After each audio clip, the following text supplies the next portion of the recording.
평생 연락 없던 친구가 딸 결혼식 청첩장을 보냈는데 가야 하나요? 과거 친하지도 않고 전화도 하지 않고 지냈는데 갑자기 전화 받아보니 자기 아들 결혼한다고 꼭 오라고 당부했는데 갈지 고민됩니다. 여러분 혹시 나이 들어 혹은 은퇴 후에 이런 문자나 연락 받아보지 않으셨나요? 몇 년 동안 소식 끊고 지냈었는데 경조사 때 연락하는 사람들이 있습니다. 별로 친하게 지냈던 것도 아니고 얼굴만 겨우 아는 사이임에도 모바일 청첩장이나 부고장을 보내는 사람도 있습니다.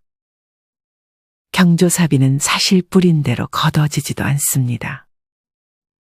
어떤 분은 경조사비로만 1,000만 원을 썼는데 이 금액의 절반도 회수하지 못했다고 합니다.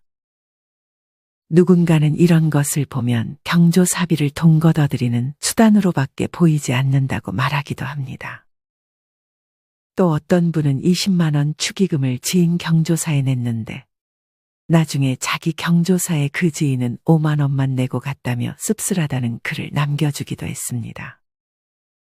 사실 경조사라는 것이 허리허식 문화라고 생각하는 분들도 많습니다. 경조사라는 게 정말 무엇을 위한 것인지 상대방을 축하해주고 위로해주기 위함이 아닌 그저 거래나 다름없이 느껴지기도 합니다. 어느 서울의 한 장례식장에는 키오스크로 조의금 할부 결제가 가능하도록 만든 곳도 있습니다. 키오스크로 결제된 조의금은 유족이 내야 하는 장례식장 비용에서 차감된다고 하는데 이렇게까지 해야 하나 싶은 생각이 들기도 합니다. 특히나 은퇴를 하고 나면 경조사비로 배우자와 갈등을 빚는 분들도 많습니다. 여기 주말에 경조사를 챙기러 나갈 채비를 하는 60대 김 씨가 있습니다. 20년 만에 예전에 친하게 지냈던 동창이 자기 아들이 이번에 결혼을 한다며 연락이 온 것이었습니다. 영식아, 너 진짜 오랜만이다. 잘 지냈냐? 장배구나. 너 웬일이냐? 친구는 오랜만에 연락해서 바로 자식 결혼 얘기를 꺼내기가 민망했는지 정말 반갑다며 우리 예전에 어디 갔었던 거 기억나냐며 추억 얘기를 꺼냈습니다. 그러다가 통화가 끝날 무렵 자식의 결혼 소식을 전했습니다.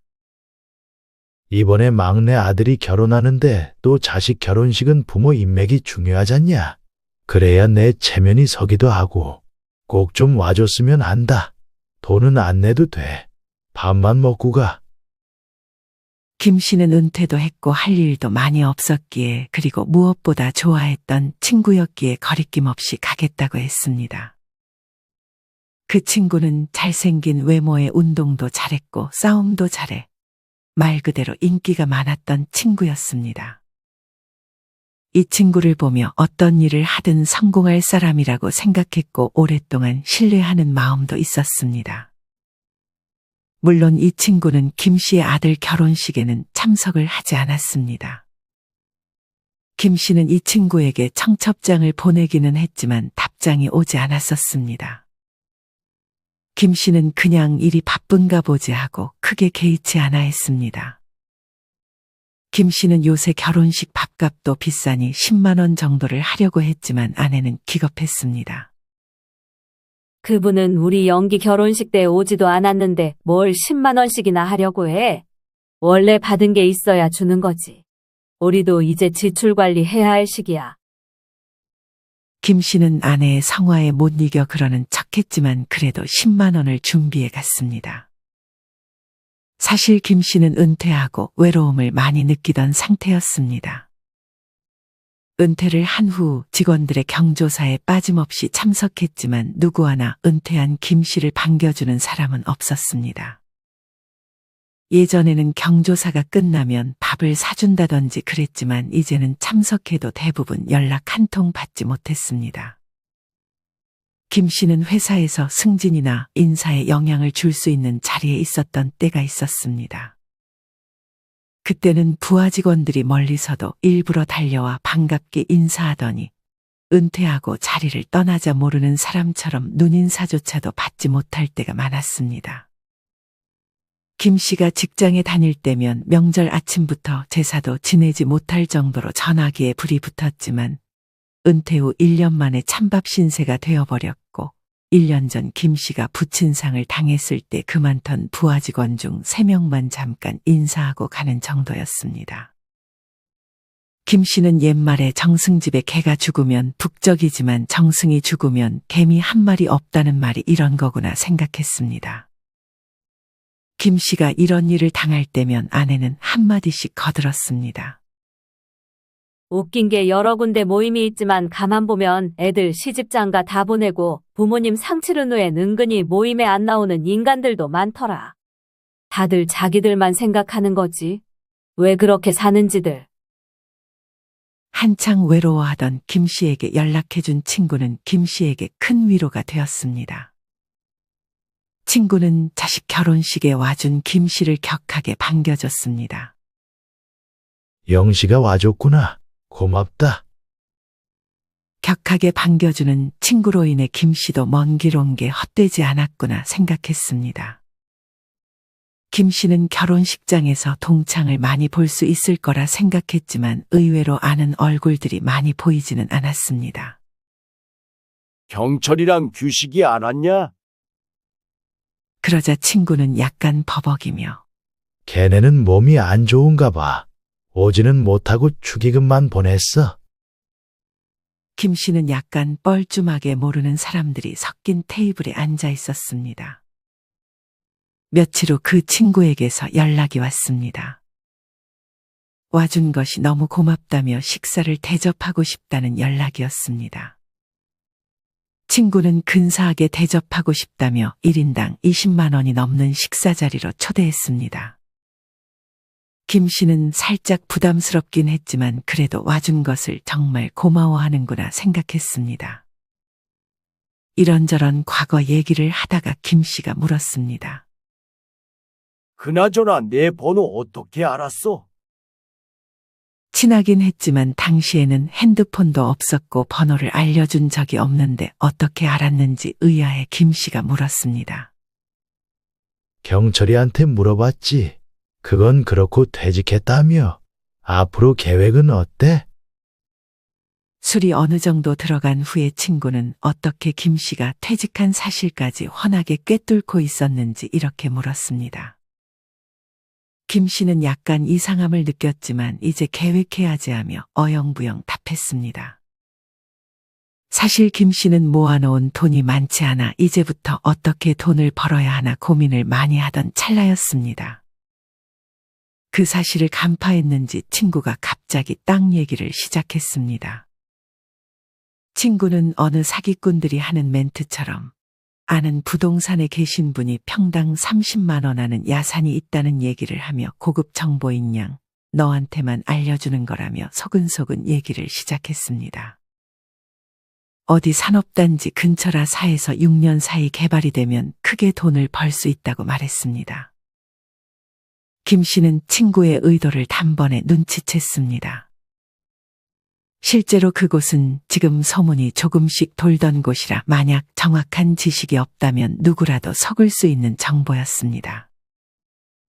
김 씨는 사실 학창시절 눈치가 없는 것으로 유명했습니다.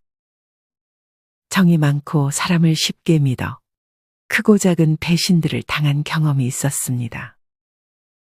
하지만 그건 과거의 얘기였고 평소 김 씨는 부동산에 관심이 많았기에 부동산 정보에 매우 빠삭했습니다. 김 씨는 씁쓸했습니다. 그래도 착했던 김 씨는 생각해 본다며 그냥 둘러댔습니다. 그러자 친구는 놓치면 안 된다고 계약금을 먼저 넣으라고 말했습니다. 김 씨는 속으로 누굴 바보로 아나 생각했지만 그 상황에서 할 수 있는 것은 많지 않았습니다. 얘기를 가만히 듣다 보니 기획부동산이라는 것을 김 씨는 간파했습니다. 기획부동산이란 가치가 떨어지는 부동산을 호재가 있다며 비싼 값에 팔아넘기는 것을 의미합니다.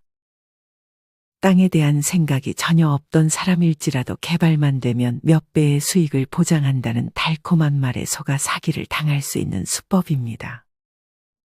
친구는 사기꾼처럼 보일까봐 한번 물어보고 더 이상 강요하지는 않았습니다. 뉴스나 유튜브를 보며 누가 저런 거에 당할까 생각했던 김 씨였지만 이 친구의 스킬을 보니 정말 욕심이 과한 사람이라면 꼼짝없이 당할 수도 있겠다라는 생각을 하기도 했습니다.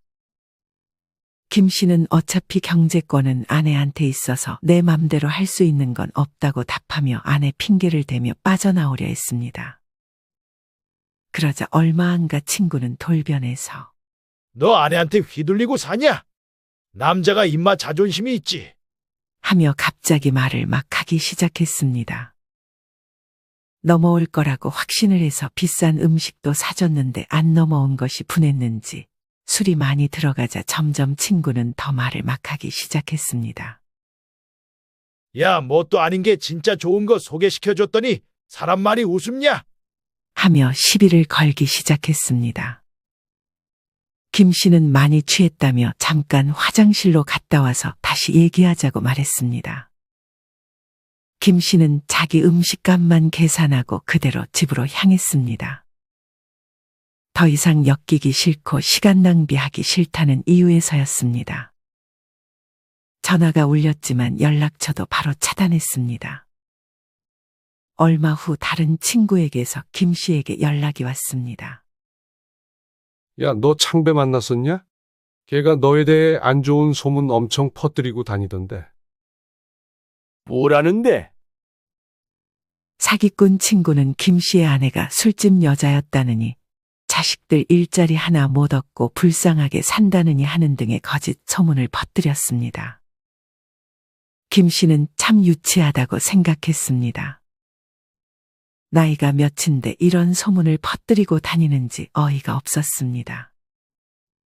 김 씨는 무시했지만 사기꾼 친구의 괴롭힘은 더욱 심해졌습니다. 김 씨가 사는 동네에까지 가서 음식점이며 동네 가게며 김 씨에 대한 이상한 소문들을 퍼뜨렸습니다. 소문의 힘은 참 대단했습니다. 사실인지 아닌지 판단도 하기 전에 김 씨는 따가운 눈초리를 받아야 했습니다. 김 씨가 자주 가던 미용실에서는 주인이 사람 그렇게 안 봤는데 뒤에서 젊은 여자랑 바람 피고 그러면 안 돼? 아내가 아파서 몸져 누워 있다며? 사기꾼 친구는 김 씨를 아주 쓰레기만도 못한 인간으로 만들어버린 것이었습니다. 김 씨는 이제는 무시로 일관하면 안 되겠다는 생각이 들었습니다. 김 씨는 곧바로 주변 사람들에게 연락해서 사기꾼 친구의 정보에 대해 캐기 시작했습니다. 아니나 다를까 그 친구는 여러 명에게 사기를 쳤고 고소를 당해 재판이 진행 중이기도 했습니다. 야, 너 그거 들었어? 경철이도 제 말 믿고 땅에 투자했다가 지금 쫄딱 망하고 집에서 쫓겨났대. 며칠 후 동창회에 사기꾼 친구가 나올 거라는 연락을 받았습니다. 평소에 동창회를 한 번도 가지 않았지만 김 씨는 동창회에 참석하겠다고 다짐했습니다. 김 씨는 증거들을 차곡차곡 모아나갔습니다. 더 이상의 피해자를 만들면 안 되겠다는 사명감을 가지고 열심히 자료를 모았습니다. 아니나 다를까 10년 전부터 사기꾼 친구는 김 씨에게 접근했던 것처럼 어떻게 연락처를 알아서 너무 다정하게 찾아와서 다른 친구들을 반겨주고 만나자고 했다고 합니다. 착한 친구들에게만 접근해 돈 빌리고 잠적을 했던 경우가 여러 번이었습니다. 그 친구는 정말 태연하게 동창 모임에 가서 자기가 차고 있는 명품들을 자랑하며 동창생들에게 투자를 권유하고 있었습니다. 김 씨는 자기가 차고 있는 고가의 시계와 외제차를 자랑하며 환심을 사고 명품이나 스마트폰을 싸게 사들인 후 다시 판매에 수익을 남기는 사업에 투자하면 원금과 이자를 지급하겠다며 달콤한 말로 동창생들을 꼬시기 시작했습니다. 워낙 친구들에게 긍정적인 평을 받고 있었기에 거기 있는 사람 그 누구도 의심할 생각을 하지 못했습니다. 하지만 김 씨가 들어오자 사기꾼 친구의 안색이 돌변했습니다. 영씨가 웬일이야? 얼굴 좀 비추고 살지. 너무 오랜만이다. 다른 친구들이 김 씨를 반겼습니다. 김 씨는 궁금했습니다. 김 씨가 있는 그 자리에서 그 친구가 사기를 칠 수 있는지. 하지만 그 친구는 얼굴에 철판을 깔고 다시 작업을 시작했습니다. 심지어 부부 동반 모임이었기에 그곳에는 그 친구의 아내처럼 보이는 사람도 있었습니다. 사기꾼 친구의 헛소리가 계속되는 중간에 김 씨가 끼어들어 대꾸했습니다. 그 시계 경철이랑 규식이한테 사기쳐서 얻은 시계 아니야? 순간 분위기가 싸해졌습니다. 무슨 소리 하는 거야? 야, 너네 얘한테 땅 투자하라고 연락까지 안 왔었냐? 하며 모두가 있는 자리에서 다른 친구들과의 녹음 파일을 들려주고 현재 재판 중인 것까지 알렸습니다. 하지만 사기꾼 친구는 발뺌했습니다. 뭔 헛소리야? 너 죽고 싶어? 하지만 김 씨는 성인이 되고 꾸준히 유도에 합기도에 각종 무술을 취미로 배워왔습니다. 아무리 학창 시절에는 체격이 외소의 상대가 되지 않았다 하더라도 지금은 얘기가 달랐습니다. 사기꾼 친구는 큰 키를 앞세워 김 씨를 위협했지만 김 씨는 그대로 업어치기를 해서 순식간에 제압했습니다. 사기꾼 친구의 얼굴은 순식간에 음식물로 범벅이 되었습니다.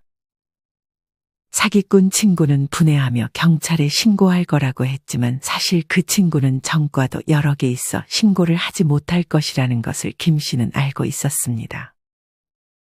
그 덕에 다른 친구들은 사기를 당하지 않을 수 있었습니다. 얼마 후 사기꾼 친구는 그 친구의 아내에게까지 이혼 소송을 당했다는 소문이 들려왔습니다. 사실 그 동창회에 그 친구와 같이 왔던 사람은 아내가 아니라 또 다른 피해자였습니다. 사기꾼 친구는 유부남이었지만 자신을 솔로라고 속여 여자에게 접근했던 것이었습니다. 김 씨는 그 피해 여성으로부터 사업비 명목으로 1억 원을 가로챘고 피해 여성이 그 친구가 혼인신고를 미루는 것에 대해 의심하자 잔고가 10억 원인 것처럼 통장을 위조하고 배우자와 자녀가 없는 것처럼 가족관계 증명서도 거짓으로 꾸민 것이었습니다. 결국 시간이 흘러 모든 것이 탄로났고 그 친구의 모든 재산은 압수당했으며 감옥에까지 가게 되었습니다. 다른 친구들은 김 씨에게 고마움을 표했습니다. 너 아니었으면 진짜 꼼짝없이 당할 뻔했네. 저런 쓰레기만도 못한 인간. 이 일에 대한 소문이 다시 퍼지며 김 씨는 동네 사람들에게도 오해를 풀 수 있었습니다. 김 씨는 이날 이후로 모르는 번호이거나 오랜만에 오는 친구의 연락은 받지 않기로 했습니다. 무슨 욕심에서 전화를 받았는지 모르겠지만 이제는 관계든 뭐든 정리해야 하는 시기라고 생각했습니다. 김 씨는 과거가 그리웠는지도 모르겠습니다. 하지만 이날 이후 과거는 과거로 남겨두기로 했습니다. 그 이후로도 오랜만에 연락 오던 친구들은 대부분 아쉬운 게 있어서 연락이 오는 경우가 많았습니다. 예전에 김 씨가 전화나 문자를 했을 때 받지도 않던 친구들이 뭔가 김 씨에게서 하나라도 더 떼먹으려고 연락을 하는 것이었습니다. 김 씨는 다른 경조사는 연락을 받지 않았지만 어느 날 친했던 친구 사망 소식을 접하고 장례식장을 찾았습니다. 친구가 사고로 사망해서 나온 보험금과 보상금 등 몇 억 정도가 생겼는데 친구의 아내는 그 돈으로 남아있는 아이 셋을 보살필 계획을 하고 있었습니다. 하지만 시아버지란 사람이 찾아와서 그 돈을 달라고 하는 황당한 장면을 목격하기도 했습니다. 졸지에 가장을 잃고 슬픔에 빠진 사람을 향해서 돈 욕심을 드러내는 걸 보니 참 사람 같지 않아 보인다는 생각까지 들었습니다. 사람들은 누가 돈이 생겼다고 하면 마치 하이에나처럼 달려드는구나 하고 생각했습니다. 김 씨는 이 일 이후로 혼자 보내는 시간을 많이 가졌습니다. 은퇴하고 그동안 베풀었다고 생각한 것도 모두 잊고 그냥 그러려니 하는 마음을 키워나갔습니다. 김 씨는 동네를 산책하다가 유명 햄버거 가게에서 세일을 하길래 오랜만에 햄버거를 먹을까 싶어 들어갔습니다. 이젠 이런 가게 모두가 대인 주문이 되지 않았습니다. 그래도 90년대부터 컴퓨터를 다뤄본 김 씨는 별거 있냐 싶어서 자신있게 도전했지만 주문 방식이 직관적이지 않고 추가 주문을 강요하는 화면이 계속 올라와서 당황했습니다. 잘못 입력하면 처음부터 다시 시작하거나 앞 화면 되돌아가서 취소를 해야 되는 방식이었습니다. 조금 헤매다 보니 김 씨의 뒤로 줄이 밀리고 눈치가 보이는데 뒤에 있던 젊은 친구가 한숨을 쉬며 도와주겠다고 했습니다. 김 씨는 괜찮다고 하고 그 자리를 빠져나왔습니다. 젊은 친구가 보기에 김 씨는 무인주문기 앞에 버벅이는 노인일 뿐이었던 것이죠. 김 씨는 그간 회사에서 대우받았던 대접은 남은 일생에 없다고 생각했습니다. 김 씨는 지나가는 가게 앞 전신 유리창에 비추어진 자신의 모습이 너무 낯설기도 했습니다. 이게 남들이 보는 내 모습이구나 싶어서 깜짝 놀라기도 하고 받아들이는 과정이 비참해지기도 했지만 금방 익숙해졌습니다. 김 씨는 이날 이후로 이제 경조사에도 잘 가지 않고 혈육인 경우에만 참석했습니다. 여러분, 은퇴형 인간관계라는 말을 아시나요? 은퇴하면 대부분이 끝이 납니다. 퇴직 다음 날부터 인간관계는 끝난다고 생각하는 것이 좋습니다. 그걸 모르고 기대했다가는 큰 실망이 오게 마련입니다. 과한 말일 수도 있지만 돈이 있을 때만 주위에 사람이 모이지 돈이 없으면 친구, 형제들도 연락이 없는 것이 현실입니다. 사람들은 이기적이고 냉혹합니다. 누군가 내 곁에 있다가 떠나가도 나는 항상 혼자라는 걸 잊어서는 안 된다고 조언하는 분들도 많습니다. 친구도 30살 이전이지 그 후부터는 서로 각자 자기 욕심이 과해집니다. 그걸 나쁘다 하지 말고 그것을 몰랐던 자신이 어리석다는 것을 알아야 합니다.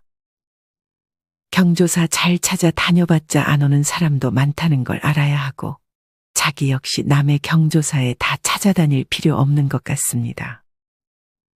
과거에 미련 갖고 과거를 참고 삼아 판단하는 것들이 현재와 미래에는 많이 달라진다는 것을 알아야 합니다. 시간이 지나면 믿음도 가치관도 변한다는 사실도 말이죠. 지나간 사람들을 다시 만날 일이 있을 때 마음을 비우고 아무런 기대도 안 하고 만나면 괜찮습니다. 그냥 어찌 살고 있나 소식이나 들으러 간다 생각하면 괜찮다고 생각하는 것이 마음 편한 것 같습니다. 인간관계의 정답은 없긴 하지만 스트레스를 주는 인간관계는 피하고 나이가 들어서는 나 자신과 대면하는 시간을 가지는 것이 좋은 방향이 아닐까 생각합니다. 이상으로 오늘의 영상을 마치겠습니다. 우리 모든 구독자분들의 행복한 여생을 응원합니다. 다음에 더 좋은 내용으로 찾아뵙겠습니다. 감사합니다.